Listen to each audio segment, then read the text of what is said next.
Os temas mais polêmicos e atuais discutidos à luz da Bíblia. Através do programa que é um verdadeiro seminário no ar. Debate Melodia. Você vai ouvir pastores de diversas denominações, emitindo opiniões que podem esclarecer, polemizar e até mesmo questionar suas convicções. Debate Melodia, com Gilaelson Santos e convidados. As opiniões e comentários dos convidados deste programa são de responsabilidade exclusiva dos mesmos, não representando necessariamente o ponto de vista desta emissora. A partir de agora, Debate Melodia.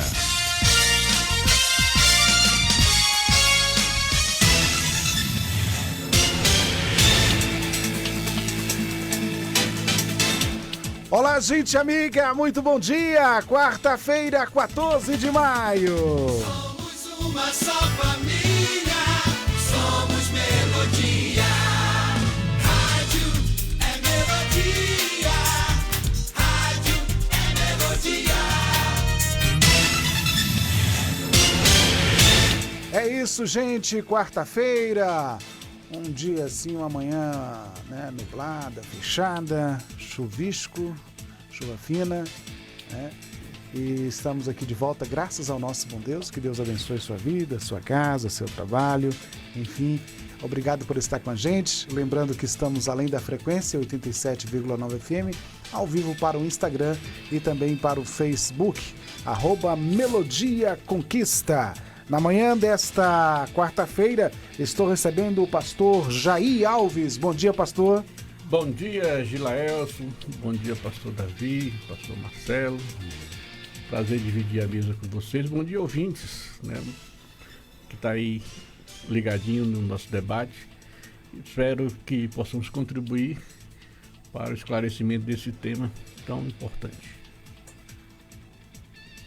Muito bem, conosco também o pastor Marcelo Andrade, Igreja Batista Getsemane. Bom dia, pastor. Bom dia, Gila. Bom dia, meus queridos colegas, debatedores. Bom dia, ouvintes. Graça, saúde e paz a todos. Muito bem.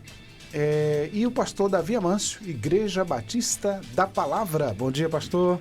Bom dia, pastor Gilaelson, companheiros da mesa. E eu estava vendo esse folder aqui do Desperta Débora, aniversário, Desperta Débora de 28. Já orou pelo seu filho hoje? Uma pergunta, né? Eu não duvido de que tenha mãe no Brasil orando pelo seu filho, um bebê reborn. Eu não duvido do jeito que a coisa está indo. Então é possível que já tenha mãe orando, pelos seus bonecos ou boneca reborn, que pensa que é filho.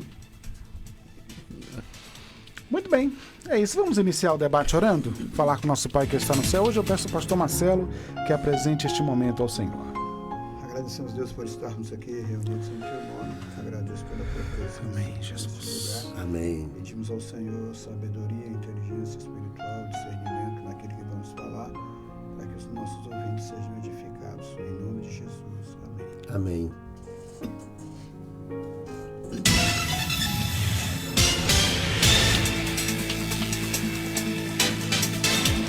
Vamos então ao caso comum. Aspas. Convivo com algumas pessoas que, em nome da liberdade, fazem tudo o que têm vontade. E quando confrontadas, logo falam em radicalismo. Fecha aspas. É possível que a nossa liberdade se torne pedra de tropeço para alguém?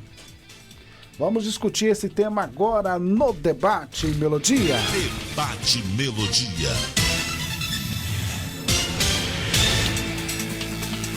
Vamos lá, pastor Jair. E aí? Essa coisa da nossa liberdade... Tem gente que se defende assim, não. A vida é minha, eu faço o que quero, o que eu faço não diz respeito a ninguém.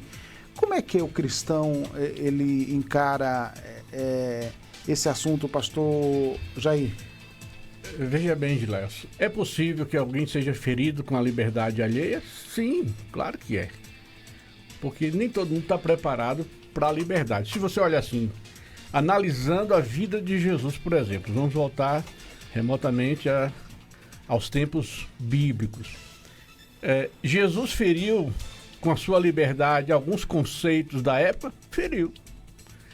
Teve gente que se escandalizou em Jesus? Teve gente que se escandalizou em Jesus. Jesus foi chamado de comilão, de beberrão, que se assentava com pecadores, que comia com os pecadores. Então muita gente da época, a religião da época, os judeus, fariseus, aquela elite religiosa e também muitos judeus, e alguns quiseram até jogar Jesus de morro abaixo em um determinado momento. Então por quê? Porque alguns foram escandalizados com a liberdade de Jesus. Jesus cometeu algum delito? Não. Mas para a religião, para a religiosidade, sim. Então Jesus escandalizou algumas pessoas, inclusive os escândalos para eles eram tantos que acharam que o jeito era crucificar Jesus. Ponto. Deixando Jesus de lado, vamos trazer para a nossa história, para a vida cristã.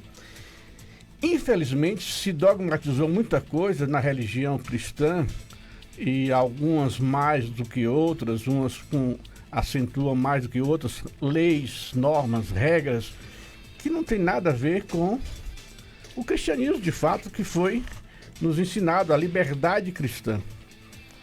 E esses ensinamentos que nem são bíblicos, esses dogmas que não são diretamente baseados, ou são baseados em textos muito simplórios, que não têm fundamentação maior, acaba se tornando uma regra geral para muita gente.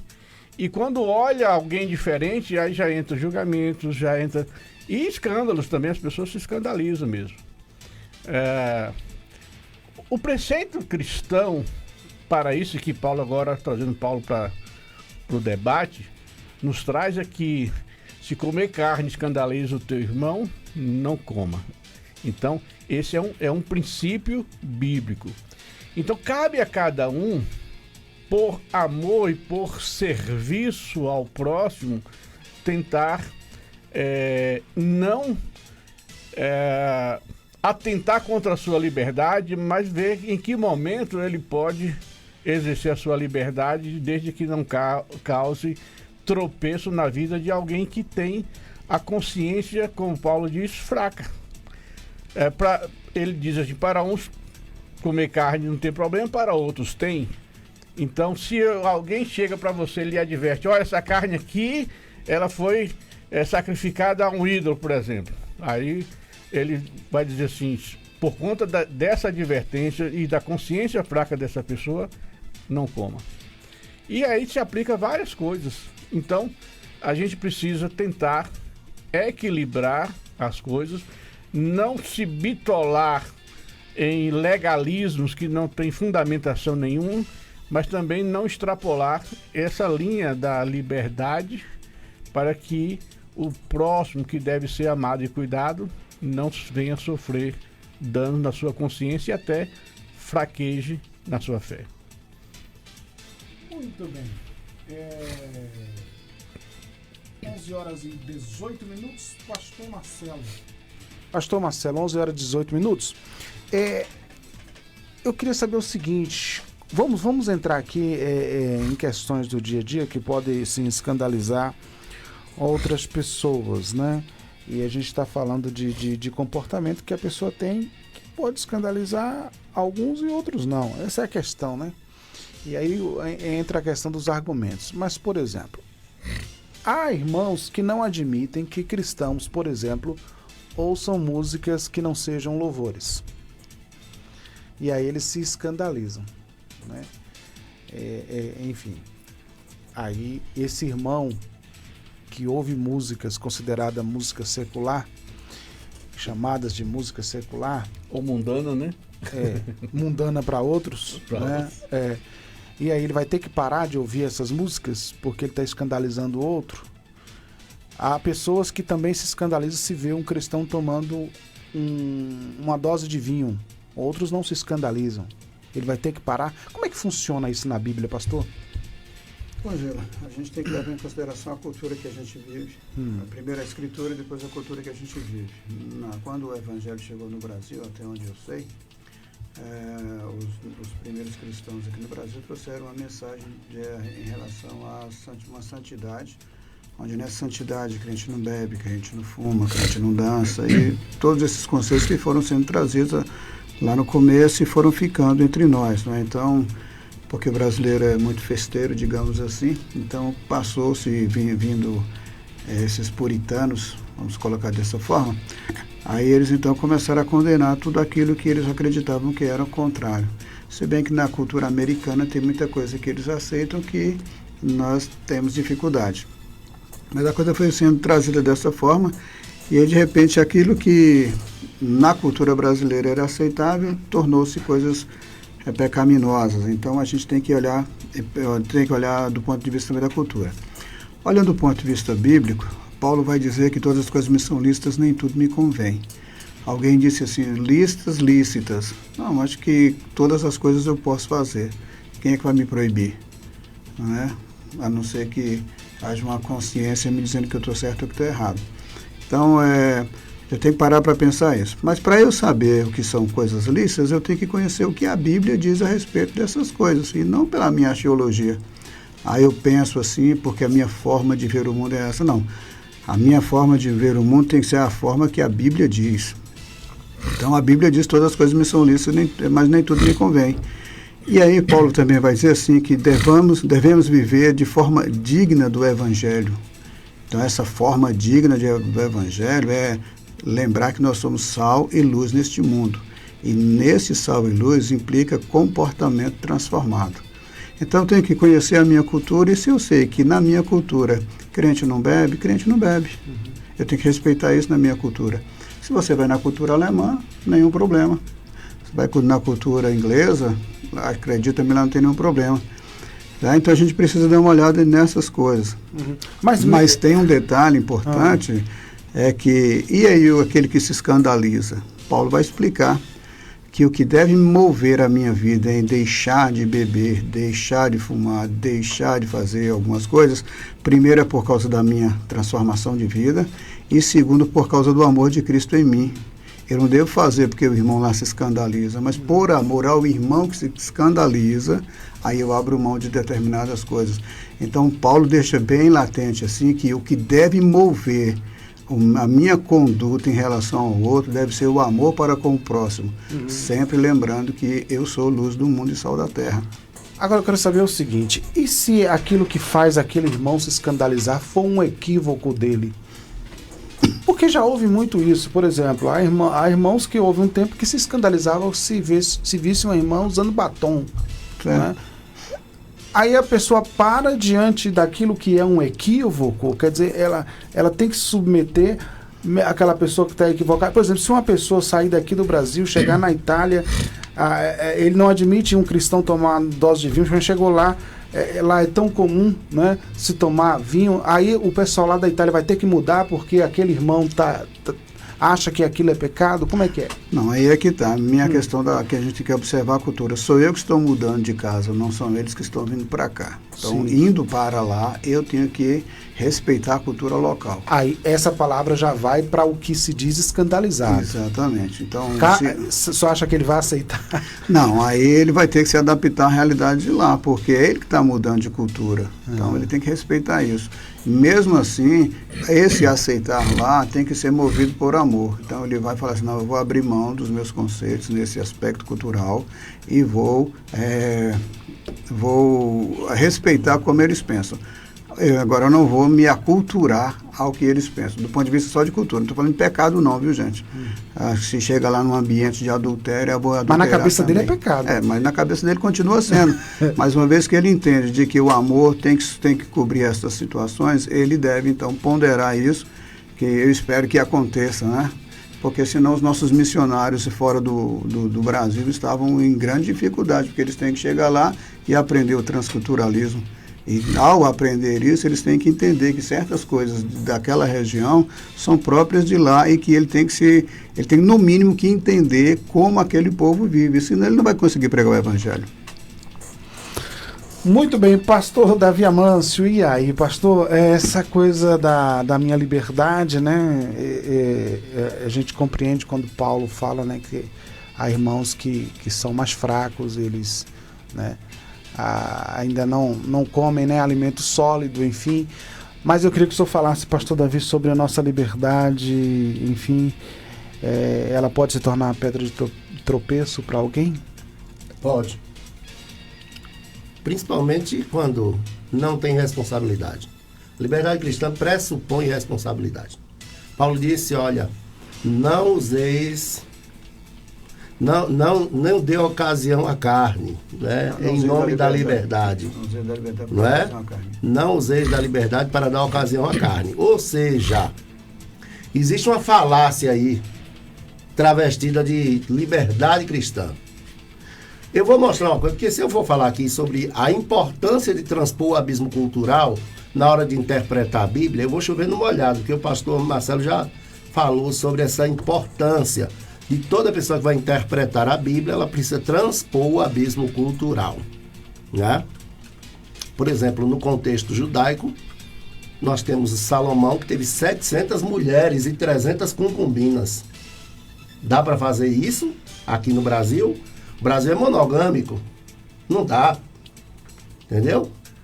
Na cultura judaica, Paulo chega para Timóteo e diz, não tome somente água, beba um pouco de vinho por causa das suas constantes enfermidades. Aí eu quero apontar algo que está para além da cultura. Primeiro, sobre o casamento, Jesus diz assim, no início não era assim. No contexto do divórcio. Certo. No início não era assim, ou seja, ele está dizendo que foi Adão e Eva. Não foi Adão e Evas. É isso que ele está dizendo. No início não era assim.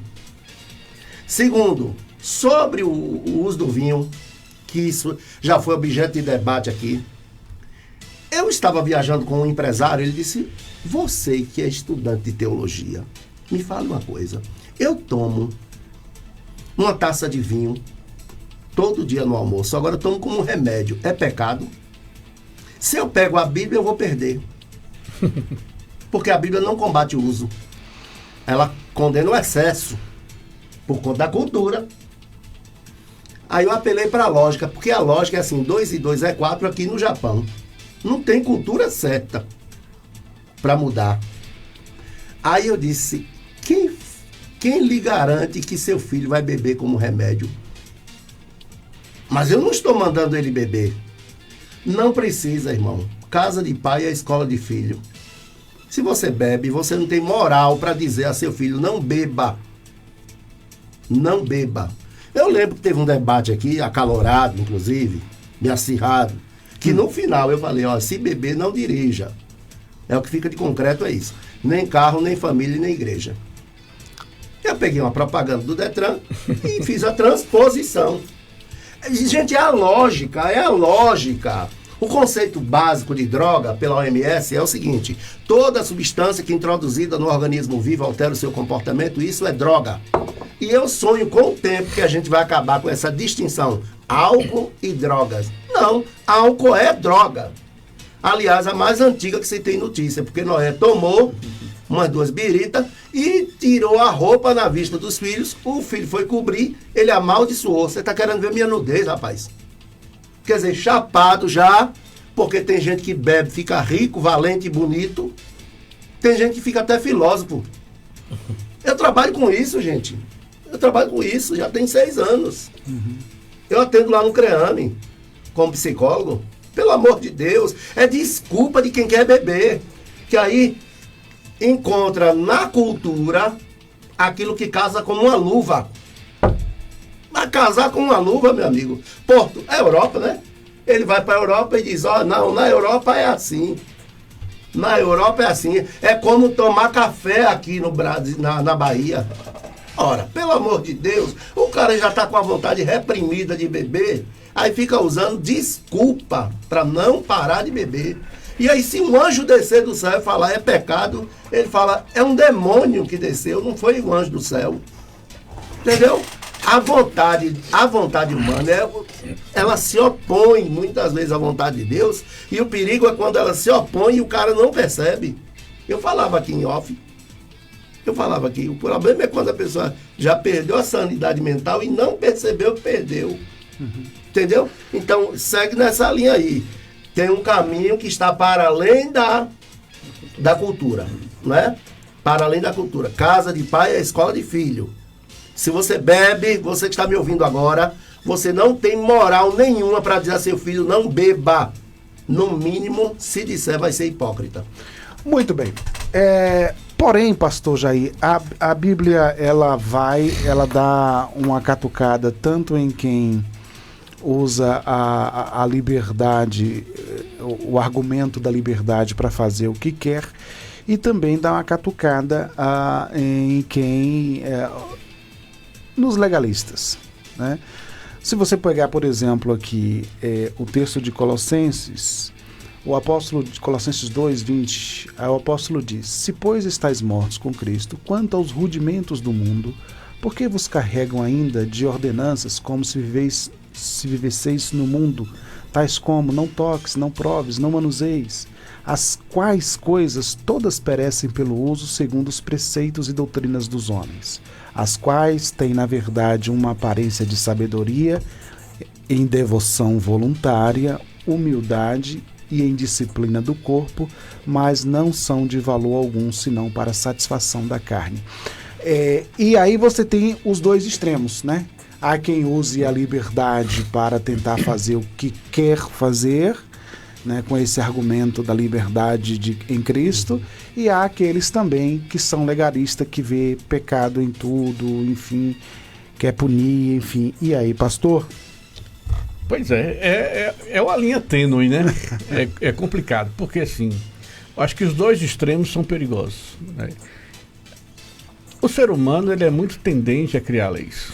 Essa é a grande verdade. É uma forma de ou se autocontrolar, ou impor uma vontade, ou controlar os outros. Então nós somos tendentes a determinar como as pessoas devem se comportar, como elas devem agir, baseado naquilo que eu entendi, que eu quero, que eu acho que é verdade. E baseado nisso, a gente acaba fazendo julgamentos das pessoas. Então, se eu tenho uma postura mais liberal, digamos assim, eu julgo aquele outro que é mais radical. Eu falo, nada, pai, você está ultrapassado, você é isso, você... Já se eu sou o radical, eu julgo o outro que é liberal. Eu falo, não, pai, você está pecando, você está transgredindo, você está isso, você está aquilo. Eu acho que o bom da vida cristã é que individualmente nós temos a liberdade em nós. Então eu posso tomar as decisões baseado naquilo que eu entendo que a Bíblia diz, e não baseado no que alguém quer dizer que eu deva fazer. Você está entendendo? Então, normalmente as pessoas querem que alguém diga o que elas devem fazer. O ser humano, ele gosta... Davi Amâncio, com certeza, como psicólogo, ele atende pessoas que quase que obriga ele a dizer o que ela tem que fazer. E o psicólogo não faz isso. Não. O psicólogo leva a pessoa a tomar suas próprias decisões. E na vida cristã precisa ser assim também. As pessoas precisam entender que ela tem liberdade, e a gente vê que, em nome de religiosidade, a gente arrancou da história nossa coisas bonitas que poderiam ser cultivadas de uma forma saudável e que foram arrancadas por conta de religiosidade, de julgamentos, de entendimentos que não são fundamentos bíblicos que você se aprofunda, se apega, você tá entendendo? Então, por conta disso, as pessoas colocam jugo pesado, como os fariseus colocavam, como Jesus disse, coloca uma carga que eles não querem nem com o dedo tocar. Então, às vezes nós temos essa tendência de colocar sobre as pessoas um jugo, um fardo que Jesus não colocou. Eu queria colocar uma pimentazinha nessa conversa nessa conversa de cultura, porque assim, Jesus também foi criticado, ele foi chamado de beberrão de vinho, né? Sim. E comilão de carne, né? Só que não deveriam ter feito isso com ele, porque na cultura que ele estava inserido, as pessoas bebiam. É um ponto a se questionar. Não deveriam ter feito isso com ele. Aí ele fala assim, não, a conversa não é questão de cultura. Ele mesmo diz, não é questão de cultura, porque veio um aí que bebia, que não bebia nem comia, vocês não acreditaram, mataram. Demônio. Agora vim eu que como e bebo, vocês dizem que eu tenho um demônio. Aí você coloca em xeque essa questão, né? Da cultura. Porque assim, às vezes em nome da cultura, a gente dogmatiza algumas coisas que a Bíblia não dogmatiza, né?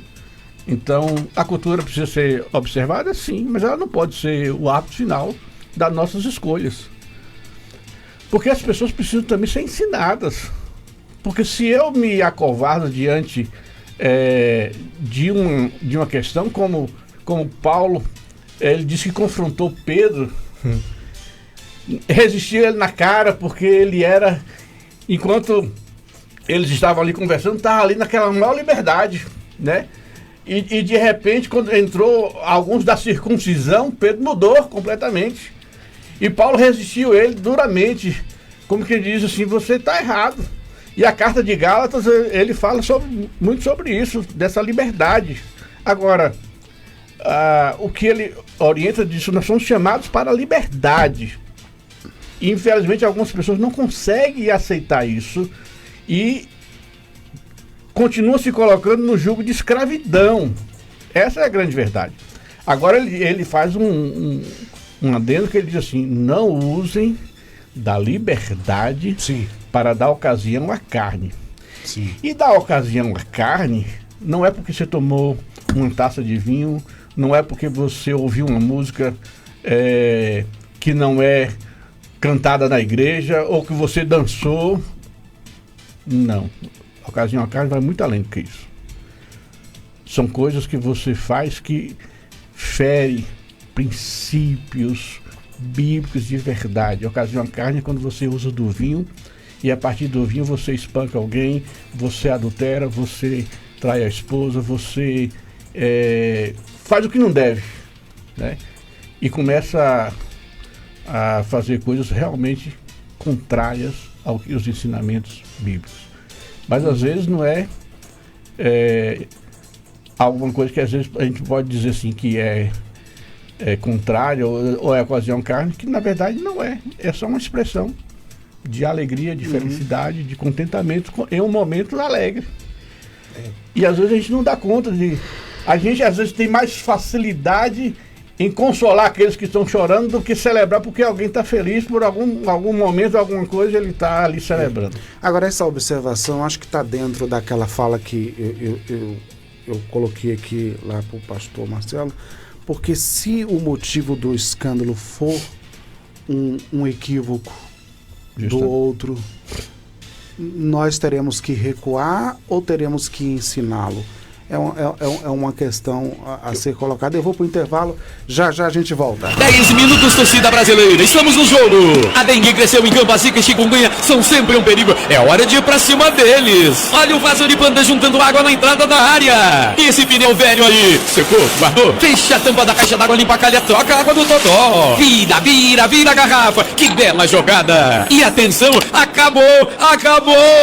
Em 10 minutinhos por semana, seu time resolve essa parada. Coloque sua família no ataque aos focos do mosquito. Vem no Zap do Mix Mateus e receba as ofertas direto no seu celular. A Melodia tem o apoio cultural das empresas a seguir.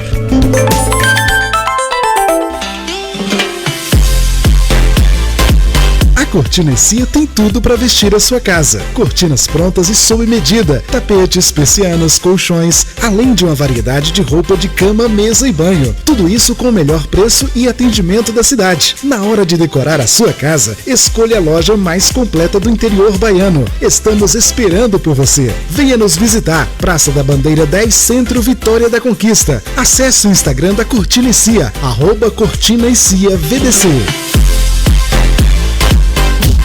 Sintonize-se na RBG Bolsas, a loja que traz um mundo de acessórios para você, com uma gama impressionante de opções, desde elegantes mochilas até pastas práticas, necessaires, malas versáteis, carteiras sofisticadas e até mesmo bolsas para bebês adoráveis. Temos tudo o que você precisa para complementar seu estilo único. Mas a RBG Bolsas não é apenas sobre acessórios. Podemos tornar seus momentos especiais únicos. Oferecemos personalização que ultrapassa o comum. Criamos produtos personalizados, desde brindes para sua instituição até acessórios que contam a sua história. Ligue no Zap 779-8802-0319 e fale com a nossa equipe apaixonada. RBG Bolsas, onde cada peça conta uma história. Venha criar a sua na RBG Bolsas.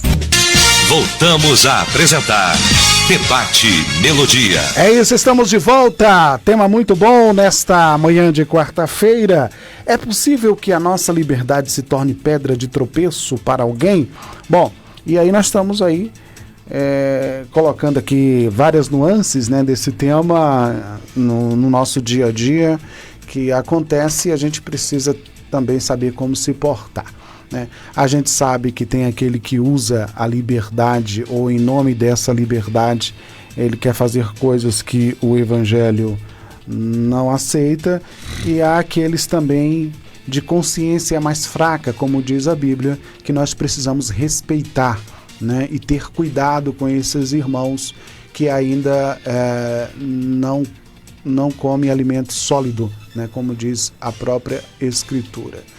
Mas voltando a essa questão, pastor Marcelo, de possíveis equívocos que a pessoa está escandalizada não numa razão, ela está escandalizada na plataforma de um equívoco.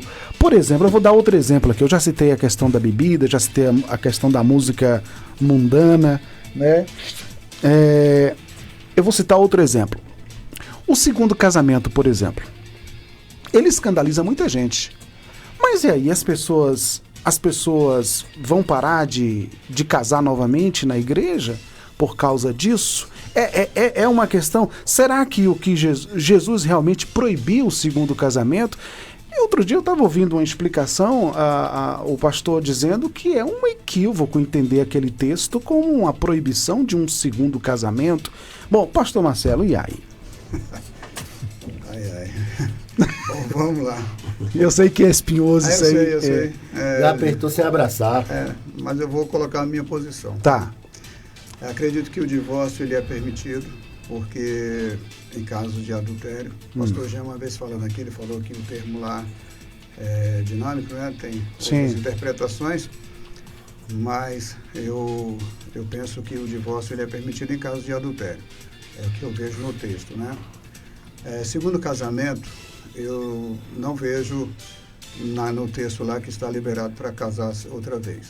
Aí é de questão de interpretação pessoal. Tá bom? Então, porque a gente vai vendo que tem segundo, tem terceiro, tem quarto casamento dentro da igreja. Isso vai acontecendo, sendo uma coisa natural. E o que não é, para mim não é. Acho que casamento é uma vez só, por isso é que Jesus, o pastor Davi já falou, quando vai falar sobre essa situação, ele leva para Adão e Eva. No princípio não era assim. Ele não usa contexto cultural, não usa nada, ele usa a referência bíblica do primeiro casal que foi feito não para que houvesse divórcio, mas para que houvesse uma união para sempre. Então essa é a minha interpretação, de que divórcio pode acontecer, mas segundo casamento para mim não. Tá? Uma vez que abre mão do casamento que vive, aí tem várias possibilidades nos dias de hoje. Então, entenda-se também que, penso eu, que eu deveria pensar em não casar de novo. Mas cada um pensa da sua forma, né? Eu acho que hoje essa questão é extremamente séria, a gente está vendo isso, e acontece em nossas igrejas, acontece. Já teve pessoas, já veio primeiro, pastor, eu sei que o senhor é contra, mas eu vou me casar de novo. Eu falei, tudo bem, vou respeitar seu ponto de vista. E a gente caminha bem, sem nenhuma dificuldade. O senhor, só uma pergunta, como o senhor já deu a sua opinião pessoal, o senhor costuma fazer esses casamentos? Não. Não, o senhor não faz? Segundo casamento, não faço. Tá. Evito fazer. Aí, quando a gente vem para a questão da convivência com o outro, de tudo isso que a gente está discutindo, eu penso que Romanos capítulo 14, infelizmente não dá para ler o capítulo todo, mas Romanos dá uma boa dica para a gente. Ele vai dizer assim: aceite o que é fraco na fé sem discutir assuntos controvertidos. Aí tem alguém que é fraco na fé, que pode ter uma interpretação errada, equivocada, como você falou, e tem as pessoas mais maduras que podem ter uma interpretação mais correta. Aí Paulo diz assim: um crê que pode comer de tudo, já outro cuja fé é fraca, come apenas alimentos vegetais. Aquele que come de tudo não deve desprezar o que não come, e aquele que não come de tudo não deve condenar aquele que come, pois Deus o aceitou. Quem é você para julgar o servo alheio? É para o seu Senhor que ele está em pé ou cai, e ficará de pé, pois o Senhor é capaz de o sustentar. Há quem considere um dia mais sagrado que o outro, há quem considere iguais todos os dias. Cada um deve estar plenamente convicto em sua própria mente. Aquele que considera um dia como especial, para o Senhor assim o faz. Aquele que come carne, come para o Senhor, pois dá graça a Deus. E aquele que se abstém, para o Senhor se abstém e dá graça a Deus. Pois nenhum de nós vive apenas para si, e nenhum de nós morre apenas para si. Aí tem todo um contexto aqui, que o ouvinte pode chegar e ler, e ver como é que Paulo tratava dessa questão da liberdade. Volto à minha ideia da cultura, que a gente tem que respeitar a cultura sim no local, que é no contexto que a gente vive, mas eu vou além quando eu penso que o que eu devo fazer tendo como a base do que faço o amor para com o próximo. Se Paulo está dizendo que eu devo aceitar o que é fraco na fé, e eu me considerando um pouco mais maduro, esse considerar o outro fraco na fé tem que ser em amor a ele, para que ele também cresça, para que ele também desenvolva maturidade.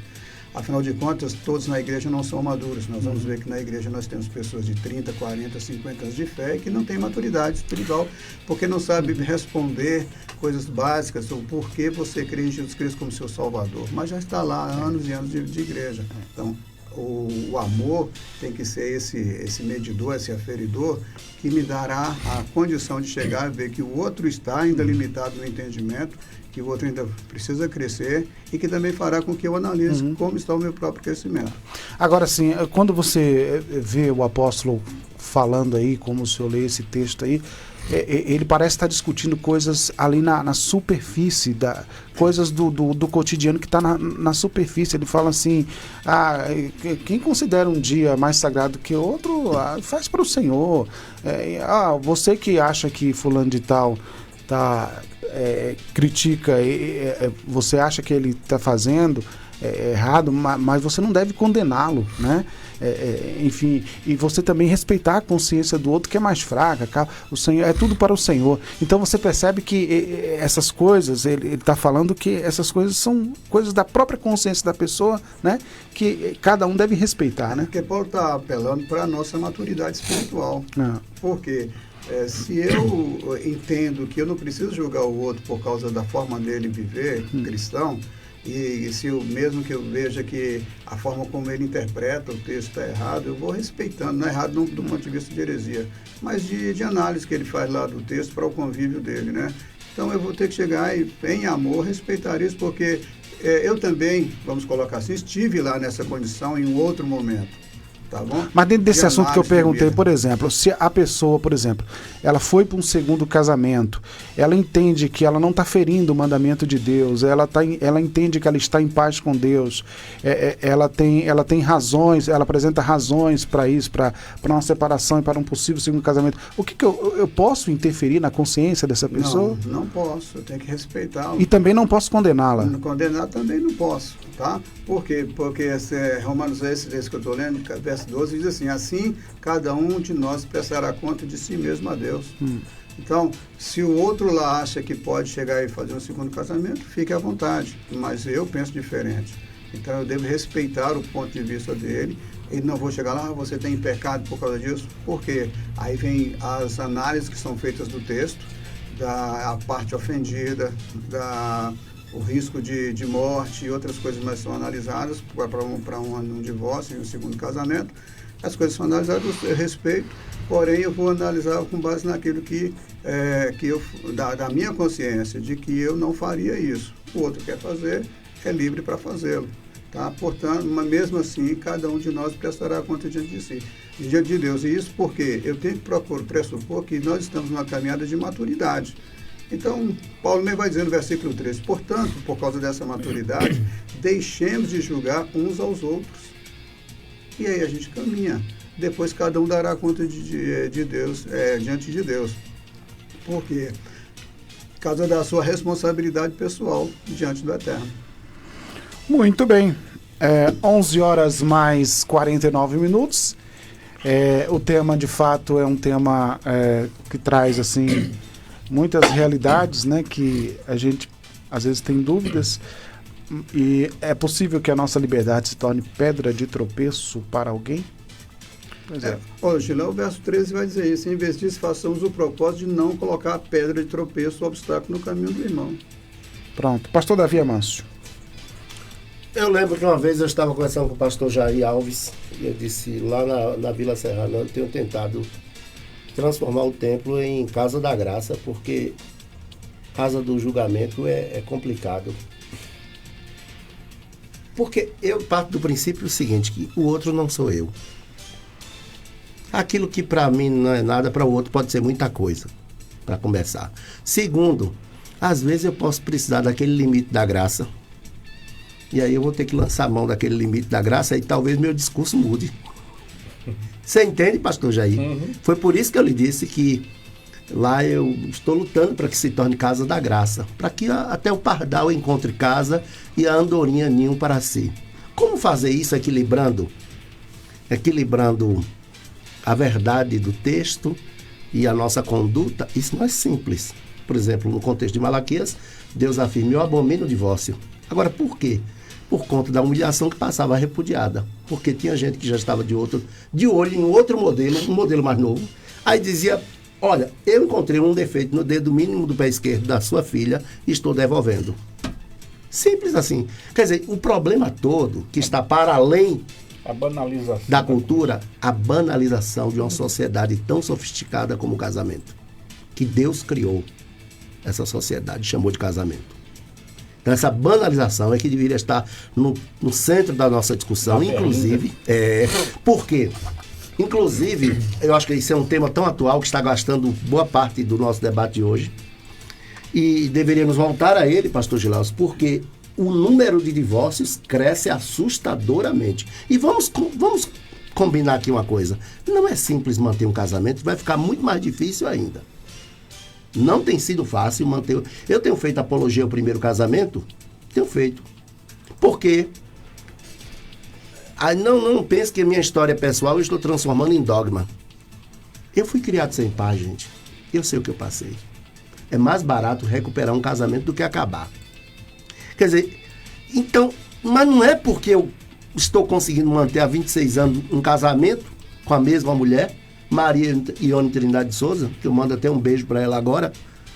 Não é por isso que agora eu vou achar que todo mundo vai conseguir. Não vai. Porque não é fácil. No dia que a coisa tá boa lá em casa, é amor, negão. Até gladiador já fui. Mas quando a coisa não tá boa, não é assim. Não tem casamento perfeito. O livro Mito do Casamento Perfeito propõe o seguinte: tem uma história lá, um casal com 40 anos de casado. Vocês já pensaram em divórcio nesses 40 anos? Não, em divórcio não, agora em matar já. Pelo amor de Deus, que atire. Que seja o primeiro a tirar a pedra aqui, quem nunca deu vontade de esganar.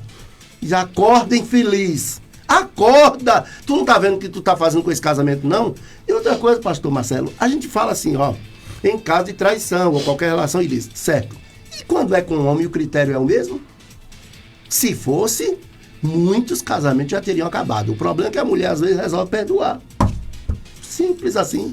Só para fazer uma intervenção, uma vez uma ovelha me perguntou: pastor, quando vem um homem aqui, uma mulher que o marido é que adultera, o senhor trata do mesmo jeito que o senhor trata a mulher? Porque ela queria equidade. Porque muitas vezes a gente, por ser homem, quer ser condescendente, e com a mulher a gente quer ser duro. E ela me fez essa pergunta. Eu guardo essa pergunta até hoje, para que quando eu faço com aconselhamentos, eu tenha equidade naquilo que eu estou fazendo. Para balizar, né?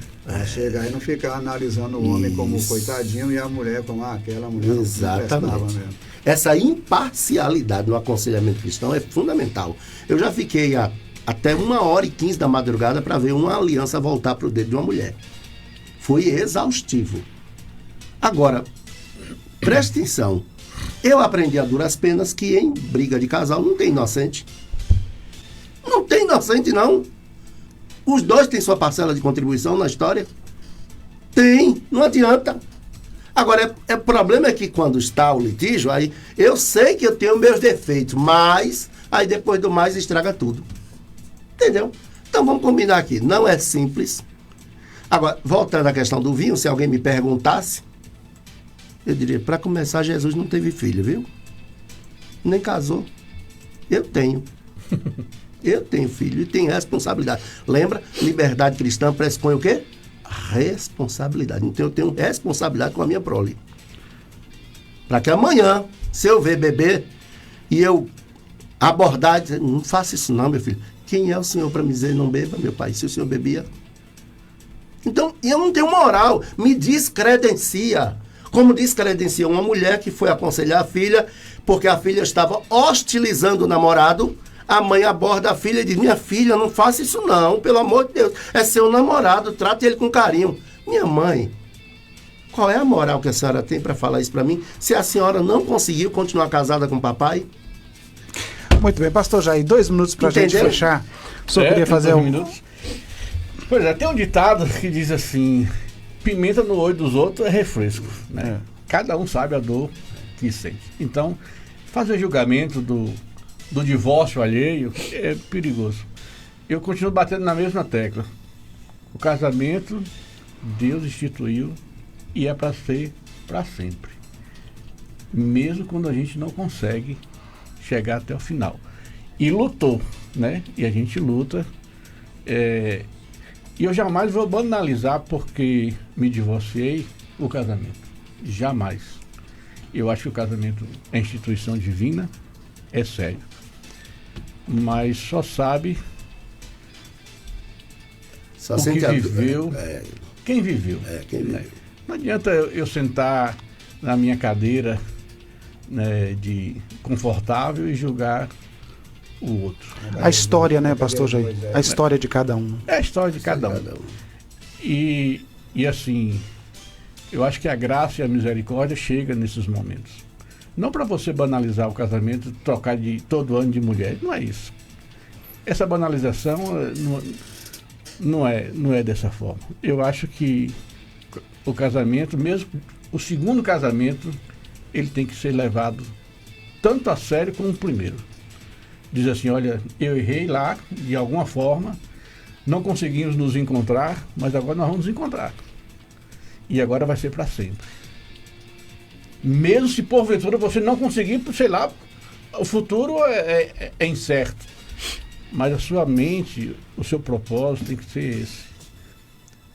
Eu quero casar para viver para sempre. Como se fosse a primeira vez. Então eu acho que é dessa forma. E a gente vai começar a olhar com mais misericórdia. A gente percebe que o divorciado, ele chega em alguns lugares, ele é visto como leproso. É tipo assim, não quero contato não, porque é como se eu fosse me contaminar. E isso é um tipo de julgamento que a gente faz, que a gente coloca um fardo maior do que deve ser.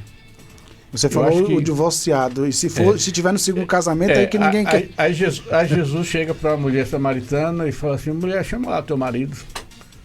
E ela chega e diz, não tem marido. Disseste bem, tiveste 5, o que agora tem não é seu. 6. Jesus não falou para ela assim, olha, o seu primeiro que é o seu marido, você tem que voltar para lá. Jesus não disse isso. Jesus simplesmente apresentou o evangelho para ela, a graça. Sou eu aqui, eu sou o Messias, o que falo contigo. E aí começa a falar dos adoradores. Então, eu fico imaginando, como Davi falou, o divórcio, ele era na época lá, banalizado.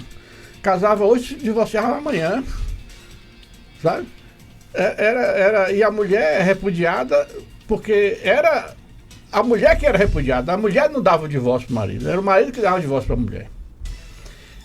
A família não queria mais de volta, a sociedade recriminava a mulher porque ela era que pagava a conta, e ela ia viver de prostituição. Então era uma farra, na verdade.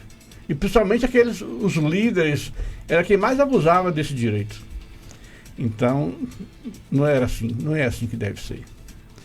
Então, eu não advogo o divórcio. Eu acho que a gente deve lutar com todas as forças até não poder mais. Mas também não acho que a pessoa deve viver infeliz o resto da vida, se matando dentro de casa, adoecendo e fazendo adoecer em um casamento que já não tem mais para onde ir. Eu acho que a gente precisa analisar bem e não jogar um fardo, porque infelizmente é isso que acontece. Fardo que se carrega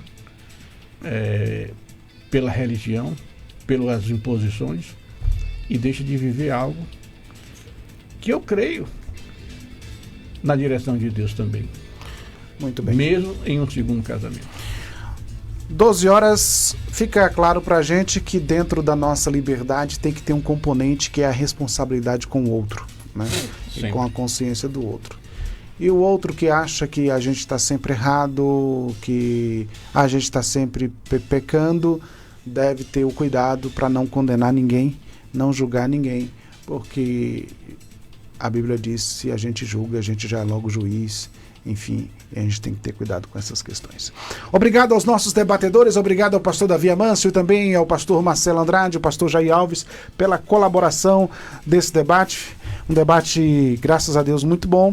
E quero agradecer você também do outro lado pelo carinho da audiência, Melodia, chegando, Rádio Chofé.